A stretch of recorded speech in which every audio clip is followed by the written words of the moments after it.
বলছেন? এটা তোমার সন্তান তাই না? আরে এই মেয়েটা তোমার বউ? এই এই সত্যি করে বলো, সত্যি এই মেয়েটা তোমার বউ? আর এটা তোমার সন্তান? কি হলো, কথা বলছো না কেন? কথা বলো। কি বলবে উনি? কি বলবে এখন? হ্যাঁ, এটাই ওর সন্তান।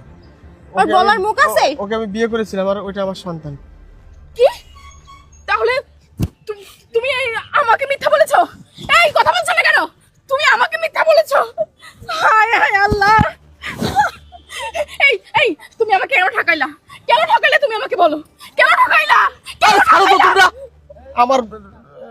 আমার ভুল হয়ে গেছে, আমাকে ক্ষমা করে দাও। ক্ষমা? এই তো কয়বার ক্ষমা করবো? হ্যাঁ, তোকে তো আমি আগেও ক্ষমা করছি। এই তোকে আমি আগেও ক্ষমা করছি, আগেও ক্ষমা করছি। কত ক্ষমা করবো? আরে, তুই তো আমাকে ঠকাইছিস। এ তোর পাবলিক প্লেসে কি করছিস? আরে আমি দুইজনকে নিয়ে সংসার করি, কেমন চলো? আমি সন্দেহ করি তুই কেন ভাবলি না? তুই কেন ভাবলি না? কেন